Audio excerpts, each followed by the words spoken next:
ألا إن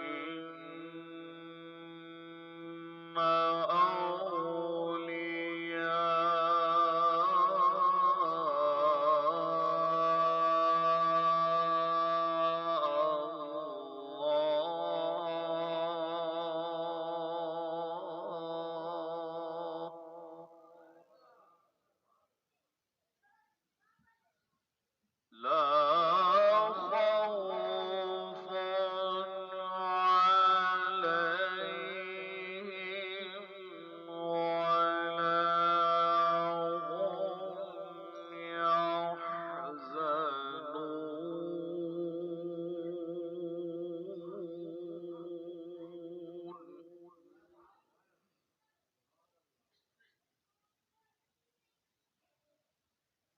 ألا إن أولياء الله لا خوف عليهم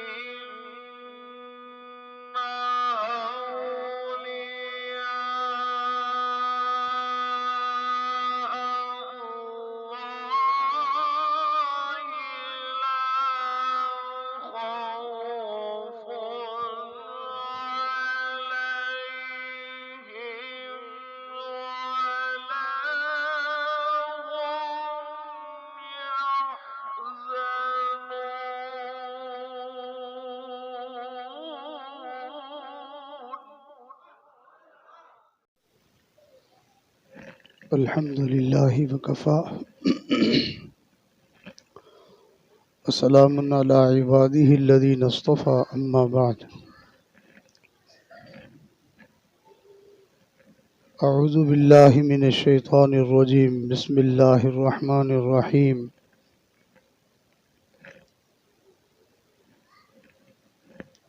ألا إن أولياء الله لا خوف عليهم ولا هم يحزنون الذين آمنوا وكانوا يتقون لهم البشرى في الحياة الدنيا وفي الآخرة لا تبديل لكلمات الله ذلك هو الفوز العظيم وقال الله تعالى في مقام آخر من عمل صالحا من ذكر أو أنثى وهو مؤمن فلنحيينه حياة طيبة ولنجزينهم أجرهم بأحسن ما كانوا يعملون صدق الله العظيم سبحان ربك رب العزة عما يصفون وسلام على المرسلين والحمد لله رب العالمين اللهم صل على سيدنا محمد وعلى آل سيدنا محمد وبارك وسلم اللهم صل على سيدنا محمد وعلى آل سيدنا محمد وبارك وسلم اللهم صل على سيدنا محمد وعلى آل سيدنا محمد وبارك وسلم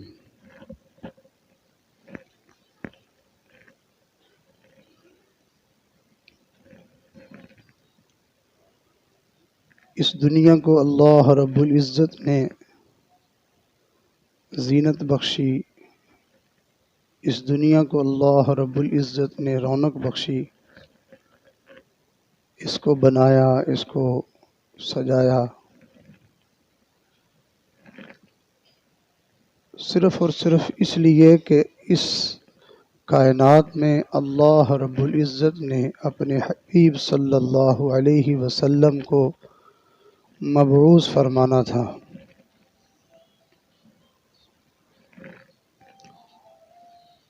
اگر اس دنیا میں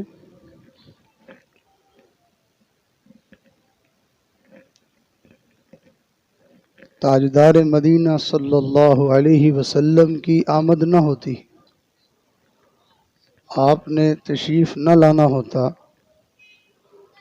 تو اس کائنات کو وجود دینے کی اللہ رب العزت کوئی فیصلہ نہ فرماتے، اس جہان کا بنانا صرف اور صرف اپنے محبوب کو اللہ رب العزت نے دنیا والوں کو دکھانا تھا، لوگوں یہ ہے میرا محبوب۔ اس بات کو سمجھنے کے لیے ایک آسان سی مثال آپ سمجھیں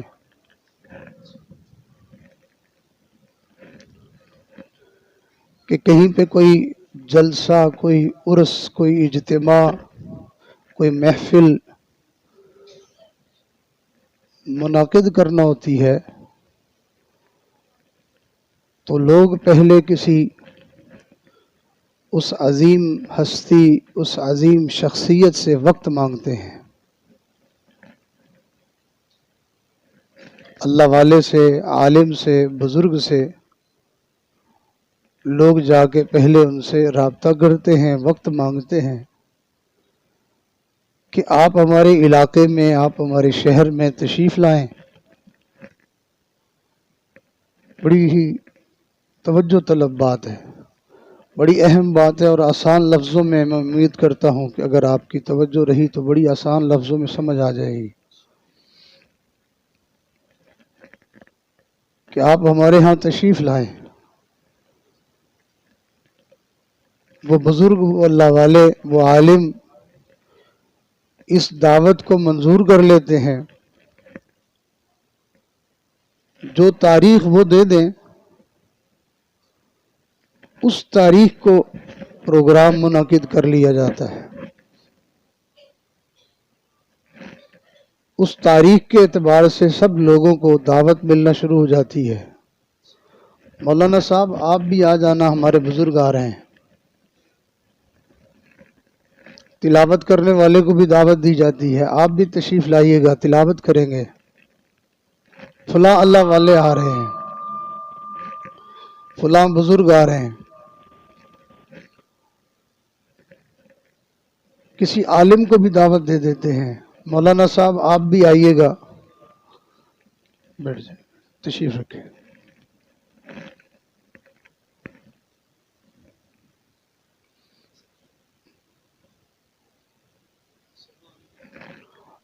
اب جو کچھ میں دینا چاہ رہا ہوں اب وہ لے لیں، آپ بہت کچھ دے چکے، آپ جو کچھ دینا چاہ رہے ہیں وہ لے لیں، آپ توجہ سے بیٹھے۔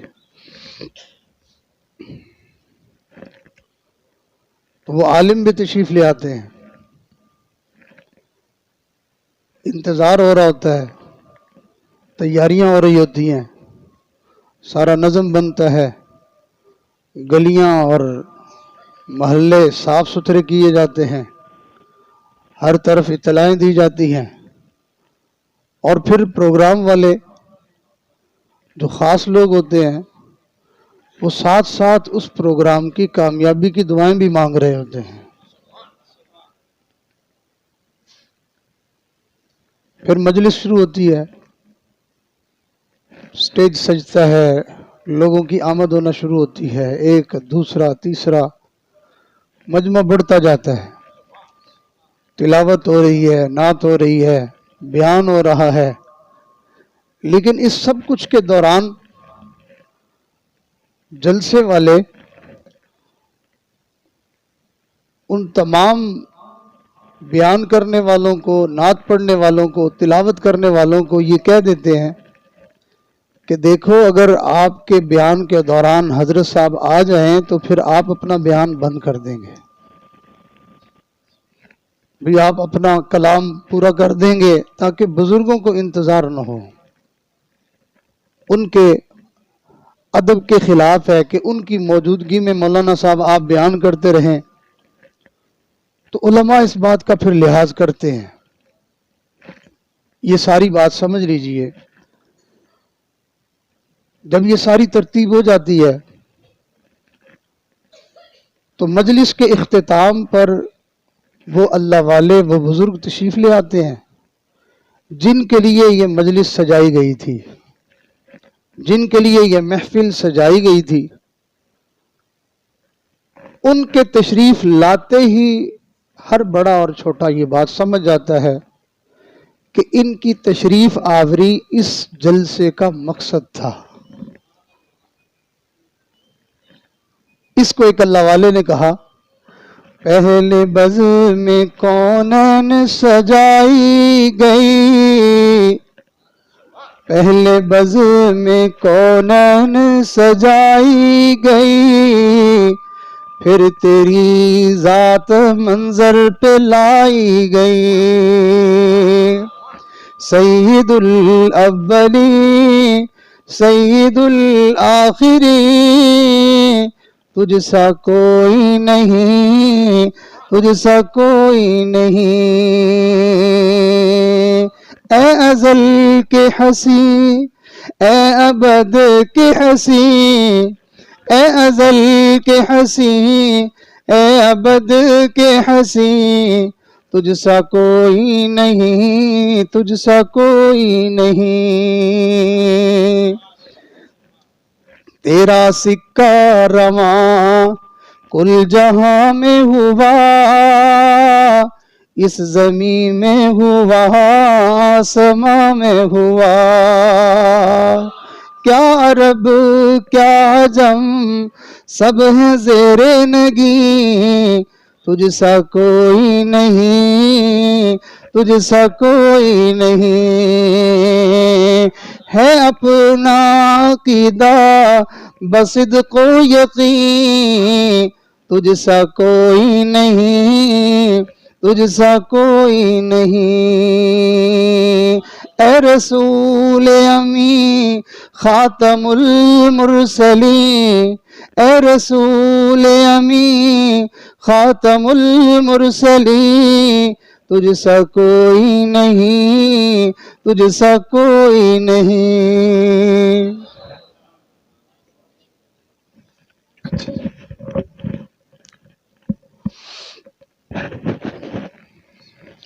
تو میں یہ بات عرض کر رہا تھا کہ اللہ کے پاک پیغمبر صلی اللہ علیہ وسلم مقصود کائنات ہیں، آپ مطلوب کائنات ہیں، بلکہ سچ بات ہے آپ تو محبوب کائنات ہیں، کائنات کا ذرہ ذرہ آپ سے محبت کرتا ہے، درخت بھی آپ کو پہچانتے تھے، مٹی کے ذرے بھی آپ کو پہچانتے تھے، پہاڑ کی جو ہے وہ بلندیاں اور پہاڑوں کی چٹانیں بھی وہ اللہ کے محبوب کو جانتی تھی، جنگل کے جانور بھی آپ کو جانتے تھے، پانی کے دریا بھی آپ کو جانتے تھے، ساری کائنات آپ کو جانتی تھی، نہیں جانتا تو ایک گندا انسان یا گندا جن نہیں جانتا،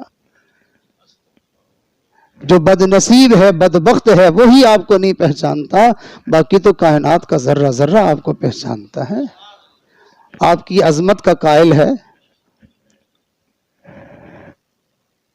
اللہ رب العزت نے یہ جلسہ گاہ بنایا، اس کائنات کو اللہ رب العزت نے ترتیب دیا، زمین بنائی، آسمان بنایا، چاند سورج ستارے بنائے، دریا بنائے، پہاڑ بنائے، یہ ساری کائنات بنائی، اور اللہ نے اس کائنات میں سیدنا آدم علیہ السلام کو سب سے پہلے بھیجا، اور پھر اس کے بعد انبیاء کا سلسلہ چلتا رہا، لیکن سارے نبیوں کو اللہ نے دنیا میں بھیجنے سے پہلے یوم الست میں عالم ارواح میں اللہ تعالیٰ نے سارے نبیوں سے وعدہ لیا۔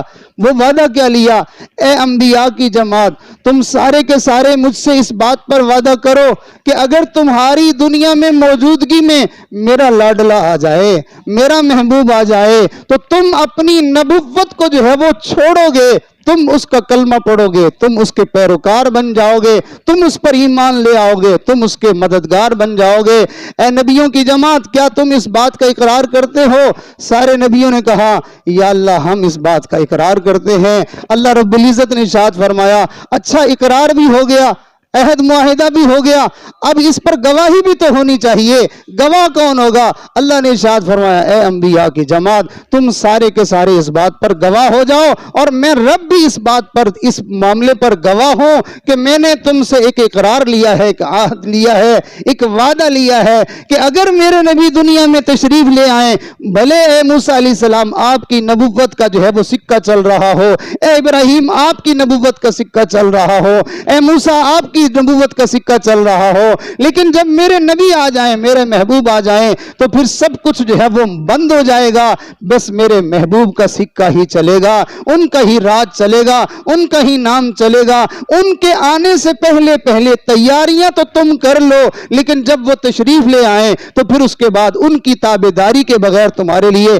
کسی کے لیے کوئی راستہ اور کوئی چارہ نہیں ہے۔ نبی علیہ السلام نے یہ بات اپنی زبان مبارک سے ارشاد فرمائی، ارشاد فرمایا اگر میرے زمانے میں سیدنا موسیٰ علیہ السلام اللہ کے پیغمبر بھی ہوتے تو فرمایا ان کو بھی میری تابعداری کے بغیر کوئی چارہ نہیں تھا۔ اللہ نے یہ عہد اور یہ وعدہ قرآن مجید میں بیان فرمایا۔ ایک ایسی پکی اور سچی کتاب کے اندر اللہ نے یہ وعدہ اور یہ معاہدہ جو ہے وہ اتار دیا کہ جس کے اندر کوئی شک و شبہ نہیں، کسی حرف کے اندر کوئی رد و بدل نہیں، کوئی بات بدلی نہیں جا سکتی۔ اللہ نے اس پاک کلام کے اندر اس واقعے کو جو ہے وہ بیان فرمایا۔ سنیے ذرا اللہ کا کلام، ارشاد فرمایا وَإِذْ أَخَذَ اللَّهُ مِيثَاقَ النَّبِيِّينَ وَإِذْ أَخَذَ اللَّهُ مِيثَاقَ النَّبِيِّينَ لَمَا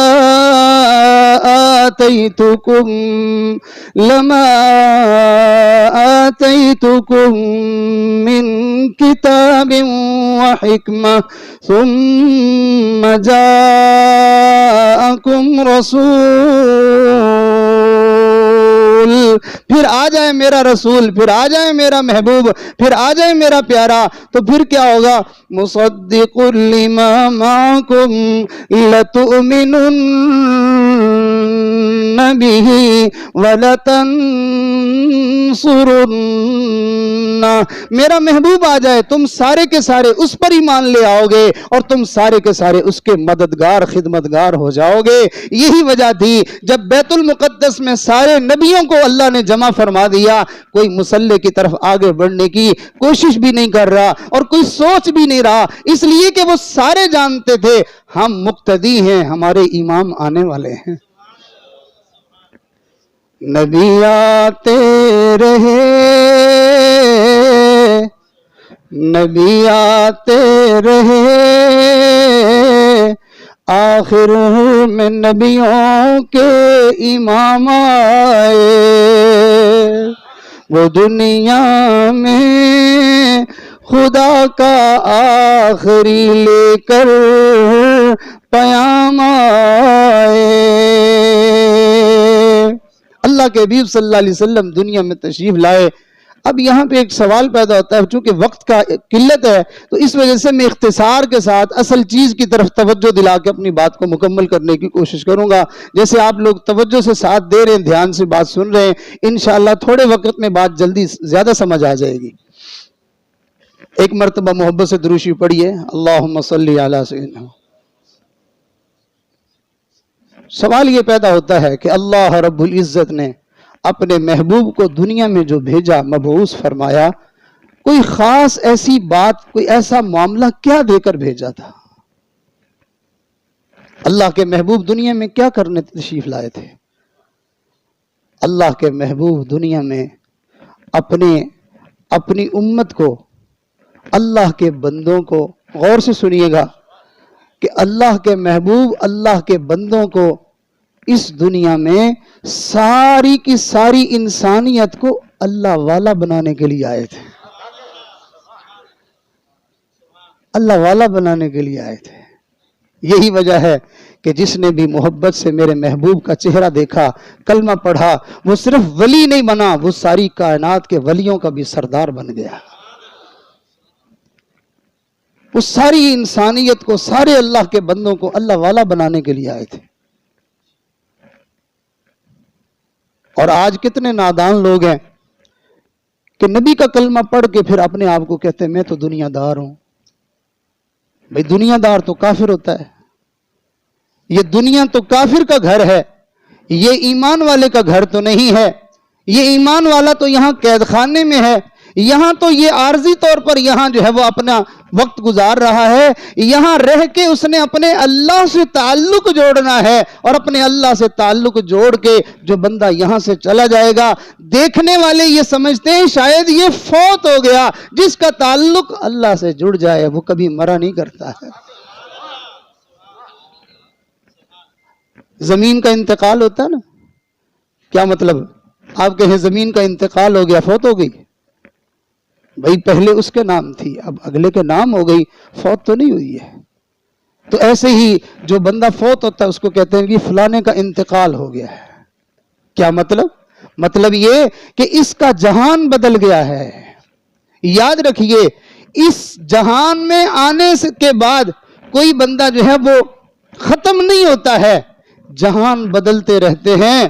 ہاں بعضی لوگوں کی حالت ایسی ہوتی ہے کہ وہ جیتے ہوئے بھی مروں جیسے ہوتے ہیں، اور بعضے جو ہے وہ مرنے کے بعد بھی زندوں سے بہتر ہوا کرتے ہیں۔ جیسے کہ نبی علیہ السلام نے ارشاد فرمایا، اللہ کے محبوب کا یہ کلمہ اور آپ کا یہ ارشاد سنیے۔ آپ نے ارشاد فرمایا کہ اللہ کا ذکر کرنے والا بندہ اس کی مثال زندہ بندے جیسی ہے، اور اللہ کا ذکر نہ کرنے والا بندہ اس کی مثال مردہ جیسی ہے۔ ایک صحابی سے کسی نے پوچھا، حضرت آپ ایک آدمی اور آگے ہزاروں کا لشکر ہوتا ہے جو ہے وہ دشمنوں کا، کافروں کا، تو آپ اکیلا بندہ ہزار بندے کے مقابلے میں جو ہے وہ میدان میں اتر آتے ہیں۔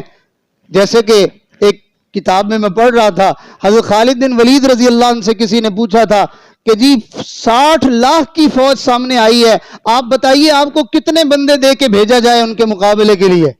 حضرت خالد بن ولید رضی اللہ عنہ فرمانے لگے، میں اکیلا ہی کافی ہوں۔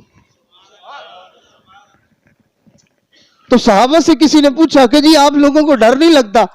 تو وہ فرمانے لگے، آپ کے ہاتھ میں تلوار دے دی جائے اور ایک میدان بھرا پڑا ہو جہاں سارے مردے ہی مردے پڑے ہوں، اور آپ کو ان مردوں کے مقابلے میں بھیج دیا جائے، تو کیا مردوں کا مقابلہ کرتے ہوئے آپ کو ڈر لگے گا؟ وہ کہنے لگا، نہیں، ہرگز نہیں۔ فرمایا، کلمہ پڑھنے والا مومن مسلمان زندہ ہوتا ہے، اور یہ کافر تو مردہ کی مانند ہے۔ بھلا یہ مردے ایک مومن جو کہ زندہ ہے اس کا مقابلہ کیسے کر سکتے ہیں؟ اللہ کے حبیب صلی اللہ علیہ وسلم اپنی امت کو اللہ کا ولی بنانے کے لیے تشریف لائے۔ آج کتنے لوگ ہیں ان کو اللہ کے ولیوں پر تعجب ہوتا ہے۔ ارے اللہ کے ولیوں پر تعجب مت کرو جو اللہ سے دور بھٹکتے پھرتے ہیں اور ذلت اور گمراہی اور اللہ کی نافرمانی اور رسول اللہ کی بغاوت والی زندگی اختیار کرتے ہیں۔ تعجب اس پر ہے کہ اس محبوب کملی والے کے تشریف لانے کے بعد بھی یہ پھر گمراہی کے راستے پہ چل رہا ہے۔ میرے نبی کا جو کلمہ پڑھے اللہ اس کو اپنا دوست کہتا ہے، اللہ اس کو مومن کو اپنا دوست کہتا ہے۔ ارشاد فرمایا، اللہ ولی الذین آمنوا، اللہ ولی الذین آمنوا، اللہ تو ایمان والوں کا دوست ہے۔ اور ابھی میں نے آپ کے سامنے آیت پڑھی، ارشاد فرمایا، آپ نے کبھی سڑک کے اوپر سفر کیا ہو تو کئی موقع پر آپ نے دیکھا ہوگا بڑا سارا ایک بورڈ لگا ہوا ہوتا ہے، اس پر لکھا ہوتا ہے خبردار۔ تو بالکل ایسے ہی یہ خبردار جو ہے اس کا مطلب ہوتا ہے کہ آگے کوئی اہم معاملہ ہے، آگے کوئی حادثہ ہو گیا ہے، یا کوئی آگے جو ہے وہ کام ہو رہا ہے، کوئی اہم معاملہ آگے پیش آ رہا ہے، لہٰذا سنبھل کے ذرا دھیان سے غور سے اس جگہ کو دیکھتے ہوئے پھر آپ آگے جائیے گا۔ بے دھیانی میں یہاں سے گزریں گے ہو سکتا ہے نقصان ہو جائے۔ تو قرآن کریم بھی اللہ تعالیٰ بیان فرماتے ہیں، بات فرماتے ہیں، لیکن کہیں کہیں جا کے اللہ فرماتے ہیں، الا خبردار، خبردار، دھیان سے ذرا، یہ بڑا اہم معاملہ ہے، بڑی اہم جگہ ہے، اس سے جو ہے ایسے ہی بے خبری میں نہ گزر جانا۔ تو جہاں اللہ کہے اعلی تو اس کے بعد ذرا سمجھ جانا چاہیے، ذرا اپنے آپ کو روک لینا چاہیے کہ میرا اللہ کوئی اہم پیغام دینا چاہتا ہے۔ سنیے، اللہ نے ارشاد فرمایا، الا خبردار، تو آگے کوئی اہم معاملہ، اللہ کیا بات ہے؟ ارشاد فرمایا، ان اولیاء اللہ لا خوف علیہم ولا هم يحزنون۔ جان لو کہ جو اللہ کے دوست ہے ان کو نہ کسی قسم کا ڈر اور خوف، ولا هم يحزنون، نہ کسی قسم کا دل کے اندر کوئی غم اور روگ، بے خطر زندگی، بے خوف زندگی، بے غم زندگی اللہ کے ولیوں کی زندگی ہوتی ہے۔ پھر اللہ نے ارشاد فرمایا جانتے ہو میرے دوست کون ہیں؟ اللہ آپ فرمائیے آپ کے دوست کون ہیں؟ ارشاد فرمایا الذین آمنوا، جو میرے کملی والے پر ایمان لے آیا وہ میرا دوست ہے، وہ میرا دوست ہے، وہ میرا ولی ہے۔ تو اللہ کے محبوب صلی اللہ علیہ وسلم اللہ کے بندوں کو اللہ کا دوست بنانے کے لیے دنیا میں تشریف لائے۔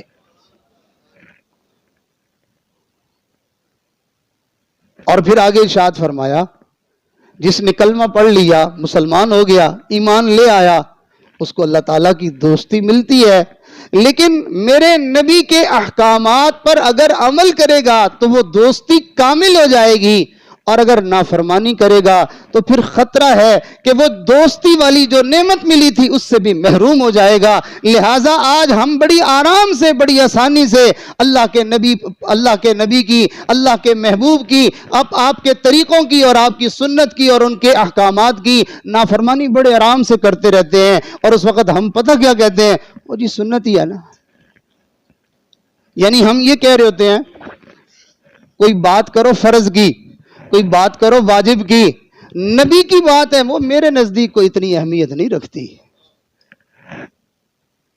یہ روش اور یہ رویہ امت محمدیہ علی صاحب الصلاۃ والسلام کا نہیں ہے۔ یہ نبی کے عشاق تو نبی کے ایک اشارے پر مر مٹنے کے لیے تیار ہوتے ہیں۔ یہ روش اور رویہ یہ تو بنی اسرائیل کے لوگوں کا تھا، ان کافروں کا تھا۔ وہ کہتے تھے موسیٰ علیہ السلام کو کہتے تھے ہم تیری بات نہیں مانتے، اللہ تجھے کتاب دے، اور پھر یہ بھی نہیں کہ صرف تجھے کتاب دے، اللہ تجھے کتاب دے اور ہمارے سامنے دے، ہم دیکھیں کہ تجھے کتاب ملی ہے پھر ہم بات مان لیں گے۔ اور آج کا مسلمان بھی یہی کہتا ہے کہ جی بس نبی کی بات ہے نا، نبی کی سنت ہے نا، لہٰذا نبی کی سنت کو تو بڑے آرام سے چھوڑ دیتے ہیں۔ بھئی ہمارے پاس اللہ کے نبی ہی تو ہیں، اور ہمارے پاس ہے ہی کیا؟ ابھی مولانا فرما رہے تھے کہ اللہ کے نبی دنیا میں اللہ کا تعارف کروانے والے، اللہ کی قسم اگر اللہ کے نبی دنیا میں نہ تشریف لاتے، ہم تو اپنے مالک کو نہ جانتے، ہم تو اپنے خالق کو نہ جانتے، ہم تو اپنے مہربان اللہ کو نہ جانتے، ہم تو انہی بتوں کو پوجنے میں لگے ہوئے ہوتے۔ کوئی جو ہے وہ گائے کو پوجتا، اور کوئی جو ہے وہ مٹی کے ڈھیلے کو پوجتا، کوئی لکڑی کے بت کو پوجتا، کوئی کسی کو خدا بنا کے بیٹھا ہوتا اور کوئی کسی کو خدا کے بنا کے بیٹھا ہوتا۔ یہ اس کملی والے کی مہربانی ہے کہ اس نے ہمیں اللہ کا تعارف کروایا ہے، اس نے ہمیں اللہ کی پہچان کروائی ہے، اللہ رب العزت کا جو ہے وہ ہمیں اس نے تعارف کروایا ہے۔ میرے عزیزوں میں اپنی بات کو اپنے جو ہے وہ اصل بات کی طرف، مقصد کی طرف لے جانا چاہتا ہوں۔ دیکھیے آج ہم نے نبی علیہ الصلوۃ والسلام کے مبارک طریقوں کو اپنی زندگیوں سے نکال دیا ہے۔ آپ ذرا غور فرمائیے، زندہ آدمی ہو، دو چار باتوں کی طرف میں آپ کی توجہ دلاؤں گا۔ زندہ آدمی ہو وہ بہت کم سوچتا ہے کہ میں کپڑے پہنوں، لباس پہنوں، لیکن جیسا لباس اللہ کے نبی نے فرمایا ویسا پہنوں۔ بہت کم سوچتے ہیں۔ کیا سوچتے ہیں؟ فلانے جیسے کپڑے پہنوں گا، فلانے جیسا سوٹ بناؤں گا، فلانے جیسا کروں گا۔ لوگوں کو دیکھتے ہیں، نبی کو نہیں دیکھتے۔ ہاں ہمارے ہاں فوتگی ہو جائے تو پھر کہتے ہیں بھئی کفن کیسا بنانا ہے، جیسے اللہ کے نبی نے بتایا ہے ویسا بنانا ہے کفن۔ یعنی نبی کی سنتیں مرنے والوں کے لیے ہم نے رکھ چھوڑی ہیں، زندوں کے لیے ہم نے نبی کی تعلیم کو جو ہے وہ نظر انداز کر دیا ہے۔ اور مرنے کے بعد جب قبر میں اتارتے ہیں تو پھر اس وقت کتنی فکر ہوتی ہے، کہتے ہیں اس کا منہ قبلے کی طرف کرو۔ اس بات پر لوگ کتنا خیال کرتے ہیں، کہتے ہیں مرنے والے کا منہ قبلے کی طرف کرو۔ بڑی اچھی بات ہے کہ اس کا منہ قبلے کی طرف کرو۔ کاش کہ تو جب زندہ تھا اس وقت بھی سوچ لیتا کہ میں نے منہ قبلے کی طرف بھی کرنا ہے۔ اس وقت تو منہ قبلے کی طرف نہیں کرتا تھا، آج مرنے کے بعد نبی یاد آیا ہے۔ اور پھر نعرہ مارتے ہوئے بھی یہی کہتا ہے کہ غلامی رسول میں موت بھی قبول ہے۔ کاش کہ یہ بھی کہہ دیتا کہ غلامی رسول میں پوری زندگی قبول ہے۔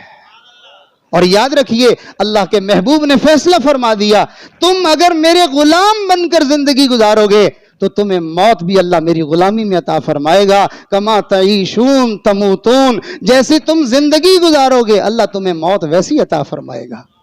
تم نبی کی سنتوں پر عمل کرتے کرتے زندگی گزارو گے اللہ تمہیں اپنے نبی کے عشق میں اور محبت میں ہی ڈوبی ہوئی موت عطا فرمائیں گے۔ پھر ایسے قسمت والے لوگ ہوتے ہیں، پھر ایسے سعادت مند لوگ ہوتے ہیں، ادھر جو ہے وہ ان کی روح نکلنے کو آتی ہے اور ادھر محبوب کا ان کو دیدار نصیب ہوتا ہے۔ اللہ اکبر کبیرہ۔ تو میں عرض کر رہا تھا کہ اللہ کے حبیب صلی اللہ علیہ وسلم دنیا میں اللہ کے بندوں کو اللہ والا بنانے کے لیے تشریف لائے، اور یاد رکھیے آج تو ہم نے نبی علیہ السلام کی مبارک تعلیم کو چھوڑ دیا ہے۔ ہم جو زندہ ہیں ہم بھی مرے ہوئے جیسے ہیں۔ ہم اپنی زبان سے کہتے ہیں یار پریشانی اتنی ہے، حالات اتنے خراب ہیں، مسائل اتنے ہیں، دکھ اتنے ہیں، غم اتنے ہیں کہ بس ہم تو ادھموئے ہوئے پڑے ہیں، مرے پڑے ہیں، ہمیں تو مہنگائی نے مار دیا ہے، مجھے تو میرے بچوں نے مار دیا ہے، مجھے تو میرے رشتہ داروں نے مار دیا ہے۔ ہم زندہ ہو کے ہم کہتے ہیں مرے ہوئے ہیں، اور اللہ کے نبی نے جو زندگی ہمیں دی ہے، جو تعلیم دی ہے، اس زندگی کو گزارنے کے بعد مرنے والا بھی زندہ ہوتا ہے۔ زمین میلی نہیں ہوتی، زمن میلا نہیں ہوتا، زمین میلی نہیں ہوتی، زمن میلا نہیں ہوتا۔ محمد صلی اللہ علیہ وسلم محمد کے غلاموں کا کفن میلا نہیں ہوتا۔ آج کتنے لوگ ہیں زندہ ہیں، منہ سے درود شریف نہیں نکلتا، زندہ ہیں کلمہ منہ سے نہیں نکلتا، زندہ ہیں قرآن منہ سے نہیں نکلتا۔ ابھی چند دن پہلے میں نے ایک مرنے والے کو دیکھا، اس کے ارد گرد لوگ بیٹھے ہوئے کلمہ پڑھ رہے ہیں، شاید کہ آپ کو یقین نہ آئے لیکن میں نے تو اپنی آنکھوں سے دیکھا، اس لیے یہ بات بتا رہا ہوں کہ وہ مر گیا اور مرنے کے بعد جو ہے وہ ارد گرد لوگ بیٹھے ہوئے کلمہ پڑھ رہے ہیں، تو لوگوں نے دیکھا کہ اس کی زبان مرنے کے بعد بھی کلمے کے اوپر حرکت کر رہی ہے اور اس کی زبان سے کلمہ جاری ہے۔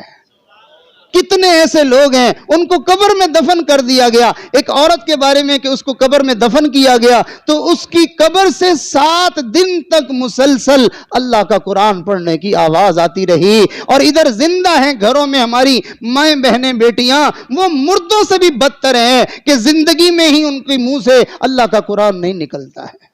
کتنے لوگ ہیں ان کی قبر کے اندر ان کو نماز پڑھتے ہوئے دیکھا گیا، اور آج ہم ہیں کہ ہم دیکھیں ہم زندہ ہو کے اللہ کی بارگاہ میں ہم نہیں جھکتے، ہم نماز نہیں پڑھتے، تو ہماری یہ زندگی مرے ہوئوں سے بدتر ہے۔ اللہ کے محبوب جو زندگی دے کے گئے، اگر اس زندگی کو کوئی گزارے تو وہ انسان زندہ تو زندہ ہوتا ہی ہے، وہ تو مرنے کے بعد بھی زندہ ہی ہوتا ہے۔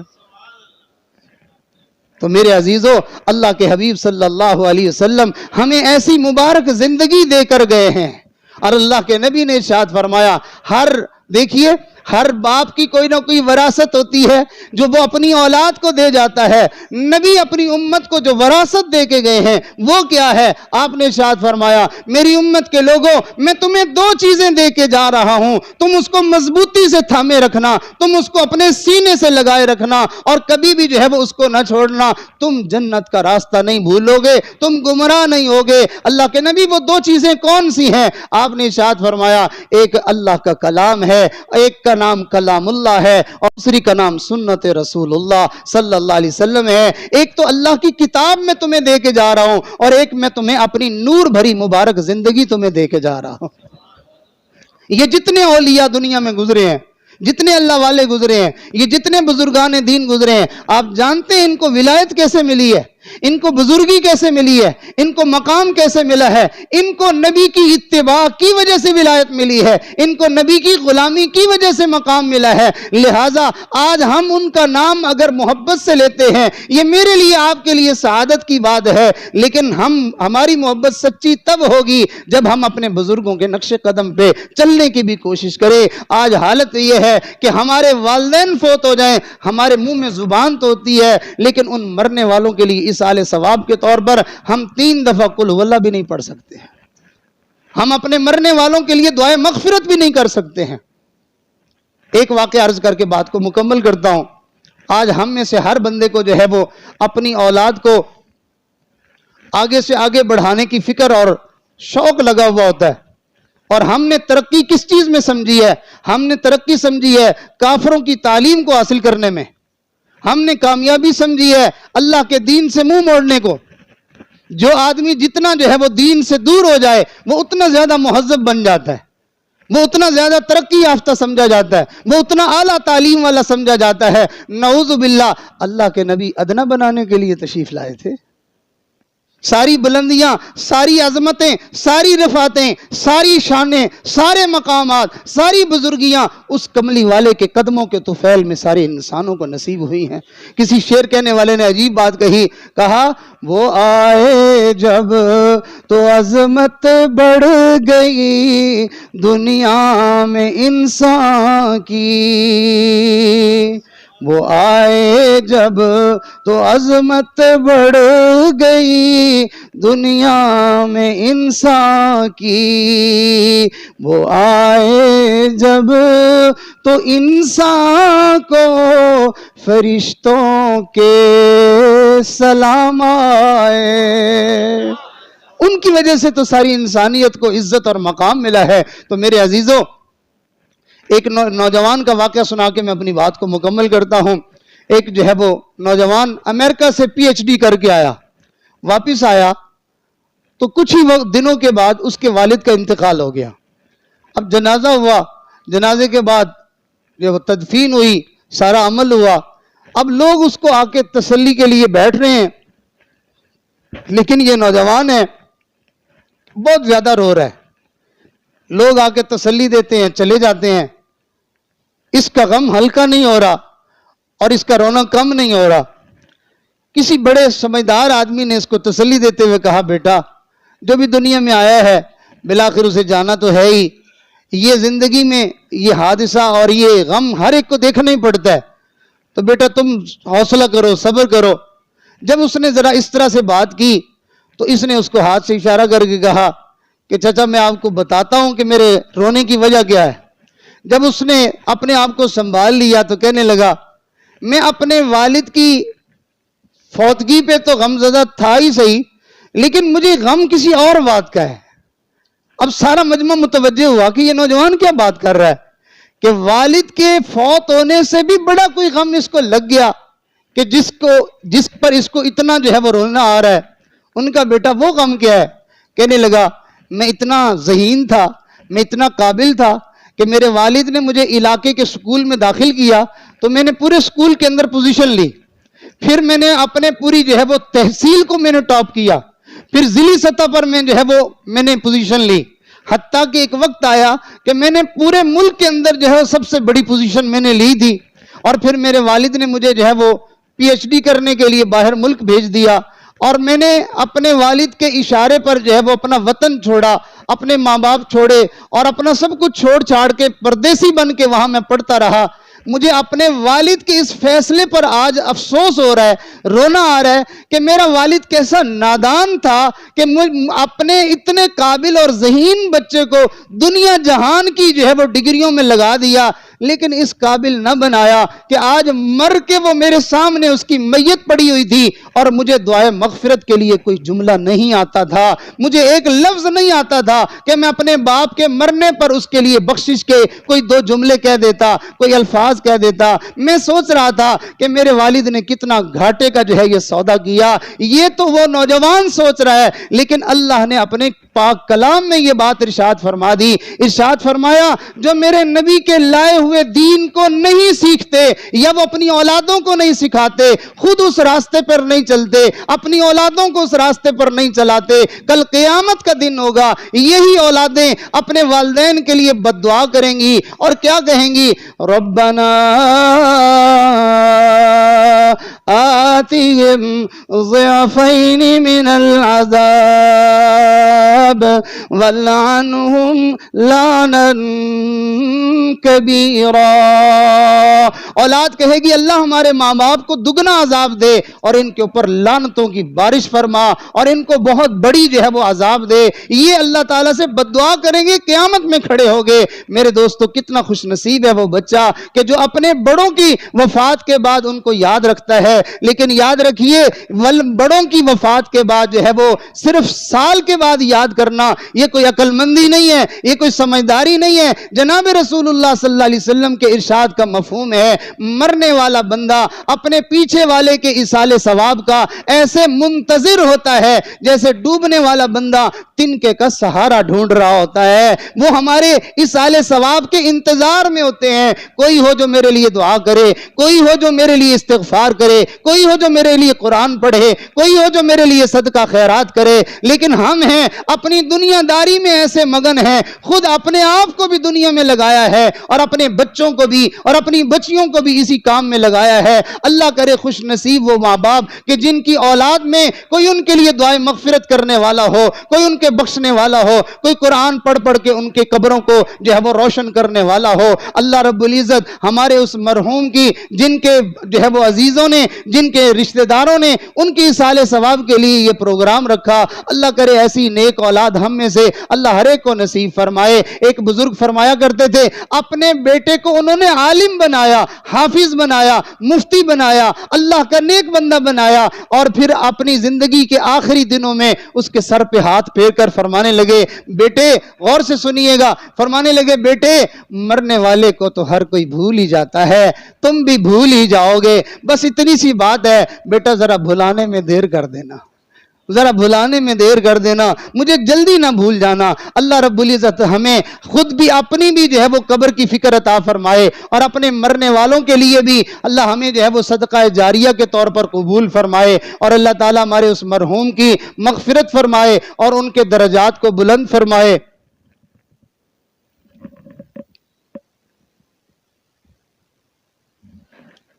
آپ کا نام کیا ہے؟ محمد صدیق صاحب فرما رہے کہ میرے دادا ابو، میرے والد اور میری پھوپھی کے لیے دعائیں مغفرت، تو ان کے لیے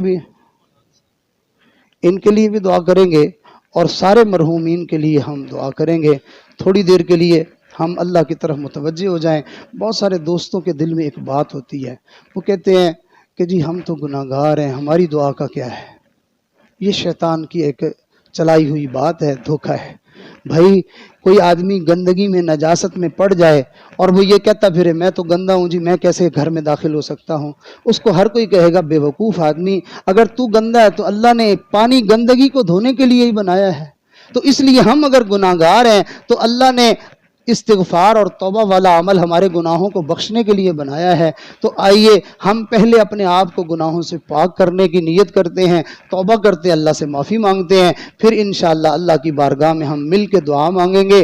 سارے دوست توبہ کی نیت فرما لیں، اللہ ہماری بھی مغفرت کر دے اور ہمارے جو ہے وہ والدین کی، ہمارے بیوی بچوں کی، اللہ پوری امت کی مغفرت کر دے۔ تو ساری میری مائیں بہنیں بیٹیاں مرد خواتین جو بھی آواز سن رہے ہیں، سارے کے سارے اپنی اپنی جگہ پر بیٹھے ہوئے توبہ کی نیت فرما لیں۔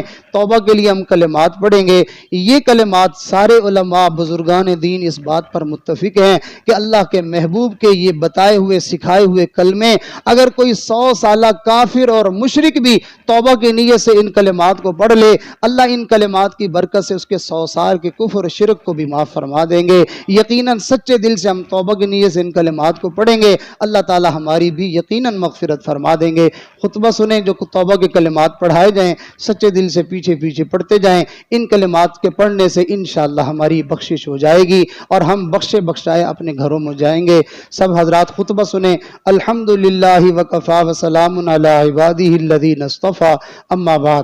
یہ کلمات پڑھیے سچے دل سے۔ اعوذ باللہ من الشیطان الرجیم، بسم اللہ الرحمن الرحیم، لا الہ الا اللہ محمد الرسول اللہ، آمنت باللہ وملائکتہ وکتبہ ورسلہ والیوم الآخر والقدر خیرہ وشرہ من اللہ تعالی والبعث بعد الموت آمنت باللہ کما ہوا باسمائہ وصفاتہ وقبلت جمیع احکامہ اقرار باللسان وتصدیق بالقلب اشہد ان لا الہ الا اللہ واشہد ان محمدا عبدہ ورسولہ استغفر اللہ ربی من کل ذنب واتوب الیہ استغفر اللہ ربی من کل ذنب واتوب الیہ استغفر اللہ ربی من کل ذنب واتوب الیہ برحمتک یا ارحم الراحمین۔ ان کلمات کے پڑھنے سے ہم توبہ طائب ہو چکے ہیں۔ تھوڑی دیر کے لیے اپنے دل میں اللہ کا ذکر کریں، پھر انشاءاللہ دعا ہوتی ہے۔ اللہ کی طرف اپنے دل کی توجہ اور دھیان لگائیں، یہ نیت کریں کہ اللہ تعالیٰ اپنے حبیب کے تذکروں کی برکت سے اور اللہ تعالیٰ اپنے نام کی برکت سے، اپنی یاد کی برکت سے ہمارے دلوں کے اوپر اللہ تعالیٰ کی طرف سے انوارات برس رہے ہیں، اللہ تعالیٰ کی رحمتیں برس رہی ہیں، دل کی ظلمتیں سیاہیاں وہ ہمارے دلوں سے صاف ہو رہی ہیں اور ہمارے دل سے اللہ کے نام کی آواز آ رہی ہے۔ ہمارا دل کہتا ہے اللہ اللہ اللہ اللہ اللہ اللہ۔ ساری زندگی انسان اللہ تعالیٰ کو منانے میں، اس کو راضی کرنے میں گزارتا ہے، اور جو ہر وقت اپنے رب کو راضی کرنے میں، منانے میں لگا رہے، اسی کو اللہ والا کہتے ہیں۔ ہمارے بزرگوں میں سے حضرت خواجہ غلام فرید صاحب رحمۃ اللہ علیہ، وہ بھی اپنے رب کو منانے کے لیے بڑی عجیب عجیب باتیں کیا کرتے تھے۔ تکڑی گھت کے تول نہ ماہی تے اسی ڈاڈھے اے باں بھرے۔ اللہ تو ہمارے ساتھ ناپ تول کا معاملہ نہ کرنا، ورنہ ہم تو جو ہے وہ اپنے گناہوں کے نتیجے میں جہنم میں چلے جائیں گے، تو اپنے حبیب کے صدقے ہمارے ساتھ کرم کا اور رحمت کا معاملہ کر دینا۔ تکڑی گھت کے تول نہ ماہی تے اسی ڈاڈھے اے باں بھرے۔ در آیاں دی لاج تہانوں نہ کرو پرے پرے۔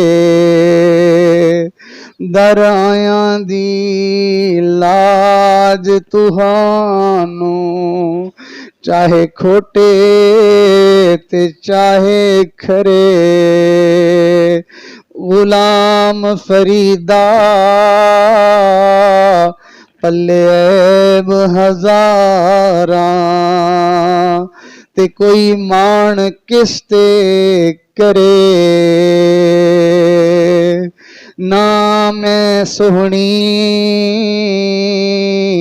تے نہ گن پلے تے میں سائنو کیویں مناواں۔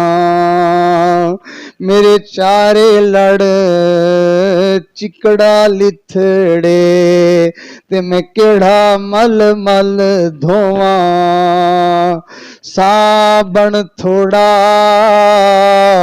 تے میل گھنیری تے میں بے پتنا تے رواں۔ غلام فریدا کوئی وس نہ چلدا تے میں ہنجواں دے ہار پرواں۔ غلام فرید اپنے رب کو منانے کے لیے نہ میرے پاس نیکی ہے نہ کوئی ایسا عمل ہے، میں اپنے رب کو مناؤں تو کیسے مناؤں؟ اب سوائے اس کے کہ میں رو دھو کے اس کی منت کروں، آنسو بہاؤں، اس کے سوا میرے پاس کوئی راستہ نہیں ہے۔ تو رو کے اپنے رب کو راضی کر لے۔ جڑا لطف ہے یارو روون اندر او وچ بیان نہ آوے۔ رومن دل دی میل اتارے تے نالے رٹھڑے یار مناوے یاد خدا وچ رومن والا یارو کدی دوزخ وچ نہ جاوے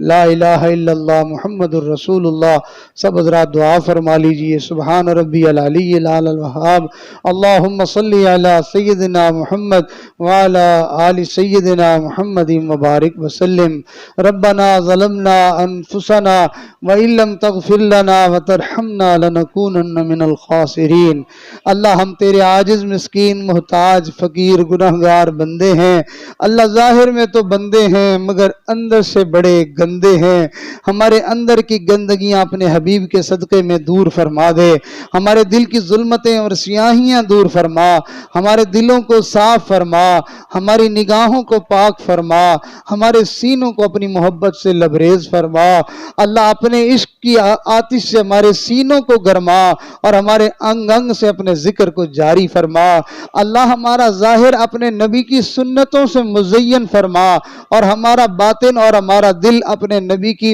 محبت سے اور ان کے عشق سے منور اور روشن فرما اے کریم آقا اے اللہ ہماری بھی مغفرت فرما ہمارے ماں باپ کی بھی مغفرت فرما ہمارے بیوی بچوں کی بھی مغفرت فرما اللہ ہمارے دوستوں کی بھی مغفرت فرما اللہ ہمارے زندوں کی بھی مغفرت فرما اور ہمارے مردوں کی بھی مغفرت فرما اے کریم آقا مہربانی فرما جنہوں نے جن دوستوں نے یہ پروگرام رکھا جس نیک نیتی کے ساتھ جس نیک ارادے کے ساتھ انہوں نے اللہ اس خیر والی اور برکت والی مجلس کا انعقاد کیا اللہ تو ان کو اس مقصد میں کامیابی عطا فرما اے اللہ اس پوری مجلس کا ثواب اللہ ہمارے محترم فرما رہے ہیں میرے دادا جان اور میرے والد صاحب اور میری پھوپھی جان اللہ ان کو اس کا ثواب عطا فرما اللہ تمام مرحومین کو اس کا ثواب عطا فرما اے کریم آقا اے اللہ جتنا تیرا کلام پڑھا گیا تیرے نبی کے جو ہے وہ قصیدے گائے گئے تیرے نبی کی نعتیں پڑھی گئی تیرے دین کی باتیں کہی گئی تیرے نیک بندے یہاں جمع ہوئے علماء بزرگان دین آئے اے اللہ سب حضرات کی تشریف آوری قبول فرما اور سب کی جو ہے وہ بخشش اور مغفرت کے فیصلے فرما اے اللہ اس مجمع میں جتنے بھی حضرات اللہ محبت سے خلوص سے چاہت سے آئے ان کا ایک ایک اٹھا ہوا قدم قبول فرما اللہ ایک ایک لمحہ ان کا قبول فرما اللہ ہم نے اپنے بڑوں سے سنا ہے ایسی مجلسوں میں تو سانس لینا بھی ثواب ہوتا ہے اے اللہ ایسی مجلس میں آنے کے بعد کوئی محروم نہیں جاتا اللہ ہم میں سے کسی کو محروم نہ فرما اللہ ہمیں شقی نہ بنا بدبخت نہ بنا محروم القسمت نہ بنا دنیا میں اللہ ہمیں تو پتہ بھی نہیں تھا آپ نے محض اپنے فضل سے کرم سے اپنے نبی کا امتی بنا دیا ان کا غلام بنا دیا تیرے نبی نے بہت سارے برے کاموں کے بارے میں فرمایا جو یہ کرے اس کا میری امت سے کوئی تعلق نہیں فلیس منا اللہ میں اپنے نبی کی امت میں سے محروم ہونے سے بچا لیجئے امت کے اندر سے خارجے سے میں بچا لیجئے اللہ ہمارے ایمان کی حفاظت فرما ہمارے اعمال کی حفاظت فرما اے کریم آقا مہربانی فرما اللہ دنیا میں بھی اپنے نبی کے غلاموں میں ہمارا نام شامل فرما اور مرنے کے بعد بھی اللہ اپنے محبوب کے قدموں کے نیچے ہمیں جگہ عطا فرما اللہ ان کی شفاعت نصیب فرما اور ان کے ہاتھوں سے مبارک ہاتھوں سے حوض کوثر کے جام ہمیں نصیب فرما اے اللہ ہماری ان دعاؤں کو قبول فرما اے اللہ اس مجلس کی برکت سے آج تمام بیماروں کو شفا عطا فرما اے اللہ پریشان حالوں کی پریشانیاں دور فرما تنگ دستوں کی تنگیاں دور فرما بے روزگاروں کو اچھے روزگار عطا فرما بے گھروں کو اپنے گھر عطا فرما بے اولادوں کو نیک اولاد عطا فرما خصوصاً ہمارے بھائی محمد صدیق صاحب اللہ ان کو نیک اولاد عطا فرما اے اللہ خوبصورت اور خوبصیرت اولاد عطا فرما اے اللہ ہماری ان دعاؤں کو قبول فرما اللہ دور بیٹھی ہماری مائیں بہنیں بیٹیاں بھی ان دعاؤں پہ آمین کہہ رہی ہیں اے اللہ دنیا کے سخی خیرات کرتے ہیں پتہ کرتے ہیں کوئی رہ تو نہیں گیا سب کو مل گیا اگر پتہ چلے کوئی رہ گیا کہتے ہیں بھئی خالی کوئی نہ جائے سب اپنا اپنا حصہ لے کے جائیں اللہ دنیا کے سخی کسی کو خالی نہیں جانے دیتے تو سخیوں کا بھی داتا ہے تو سخیوں کا بھی پروردگار ہے اللہ اپنے در سے کسی کو بھی خالی نہ لوٹا ٹوٹے رشتے وہ جوڑ دیتا ہے، بات رب پہ جو چھوڑ دیتا ہے اس کے لطف و کرم کے کیا کہنے، لاکھ مانگو کروڑ دیتا ہے۔ اللہ ہماری مانگ کے مطابق نہ دے، اللہ ہمیں اپنی شان کے مطابق عطا فرما، اپنے خزانوں کے بقدر عطا فرما، اپنی عزتوں کے بقدر عطا فرما، اللہ اپنے عظمتوں کے بقدر عطا فرما۔ اللہ ہماری ان دعاؤں کو قبول فرما، اے اللہ ہمارے گھروں میں برکتیں نازل فرما، اللہ ہمارے گھروں میں رحمتیں نازل فرما۔ اے اللہ ہمارے گھروں میں وہ کام اور وہ اعمال کہ جن کے ذریعے سے تیری رحمتیں رکی ہوئی ہیں، ہمارے گھروں سے ان گندے کاموں کو مٹا دیجئے، بری چیزوں کو ہمارے گھروں سے نکال دیجئے، ہمارے گھروں کو تلاوت قرآن سے آباد فرما، ذکر سے آباد فرما، درود پاک سے آباد فرما، نیکی کی محفلوں سے ہمارے گھروں کو آباد فرما، ہمارے گھروں میں خوشیاں نازل فرما، برکتیں نازل فرما، سکون نازل فرما۔ اللہ ہر قسم کی آفات و بلیات سے حفاظت فرما، جادو ٹونے سے حفاظت فرما، سفلی عملوں سے حفاظت فرما، آسیب و جنات سے حفاظت فرما، اللہ برا چاہنے والوں کی برائی سے حفاظت فرما، دوستی کے رنگ میں دشمنی کرنے والوں سے ہماری حفاظت فرما۔ اللہ ہمارا یہ جہان بھی اچھا فرما، اگلا جہان بھی اچھا فرما۔ جتنی خیریں بلائیاں برکتیں عافیتیں سلامتیاں تجھ سے تیرے حبیب صلی اللہ علیہ وسلم نے پوری زندگی میں مانگی، صحابہ نے مانگی، اولیاء نے مانگی، اے اللہ وہ ساری کی ساری بلائیاں ان کے صدقے میں ہم سب کو عطا فرما۔ جتنے شرور سے پناہ مانگی اللہ اپنے حبیب کے صدقے، اپنے اولیاء کے صدقے، اے اللہ وہ ساری کی سارے شرور سے ہمیں بھی پناہ عطا فرما۔ ربنا تقبل منا انک انت السمیع العلیم۔ اے اللہ کہنے میں سننے میں کوئی بے ادبی ہو گئی، کوئی غلطی ہو گئی، کوئی کوتاہی ہو گئی، اے اللہ اپنی رحمت سے تو ہمیں معاف فرما۔ ہمیں زندگی میں بار بار نیکی والی مجالس عطا فرما، نیکوں کی صحبت عطا فرما، نیک لوگوں کی سنگت عطا فرما، اپنے دوستوں کی ہمیں دوستی عطا فرما۔ ہماری ان دعاؤں کو قبول فرما۔ وصلی اللہ تعالی علی حبیب خیر خلقہ سیدنا محمد وعلی آلہ واصحابہ اجمعین، آمین برحمتک یا ارحم الراحمین۔